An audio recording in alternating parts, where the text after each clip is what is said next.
Good morning. Our case is on Marbury versus Madison. This took place during the time period between 1801 to 1803. I'm Sabrina. I'm Kevin. I'm Delaney.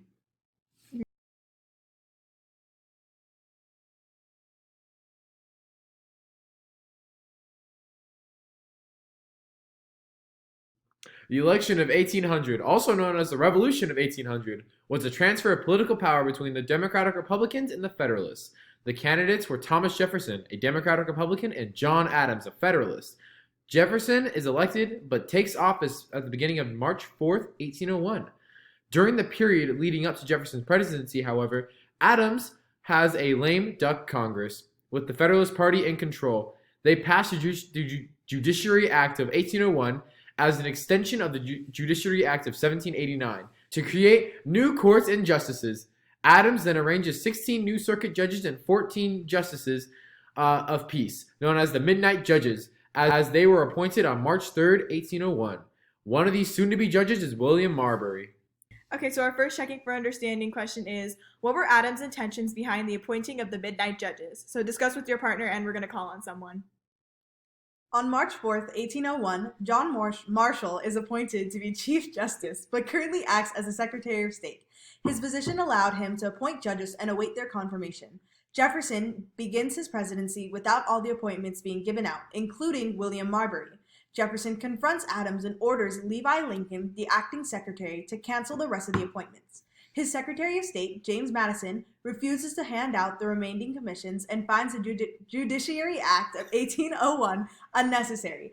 This resulted in the enactment of the Judiciary Act of 1802 to combat the one from 1801, causing the Supreme Court to be shut down for a year.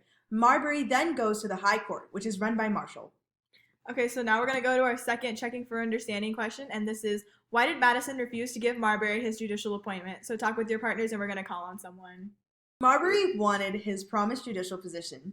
He refers to the Judiciary Act of 1789 and states that there is a specific clause in this act that says the Supreme Court has the power to order a writ of mandatum.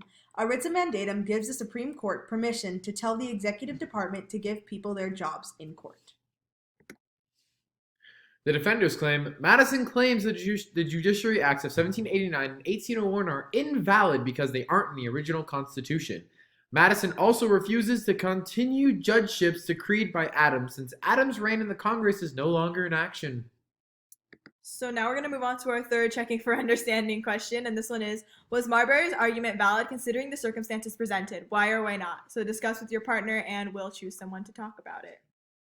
The Supreme Court ruled that it was unable to provide Marbury with his judicial position as it was declared unconstitutional. This was further supported by Article 3, Section 2, Clause 2 in the U.S. Constitution.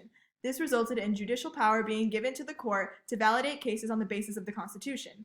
The clause that was used was judicial review, and it was actually established by this case and gave the court the power to declare cases unconstitutional. The Chief Justice at the time was John Marshall, and the vote was unanimous, being 4-0.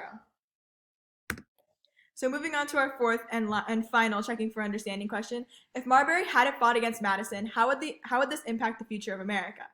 So we're going to pause, and you're going to discuss with your partner. Moving on. So thank you. That is the end of our presentation. We now have the link to our game.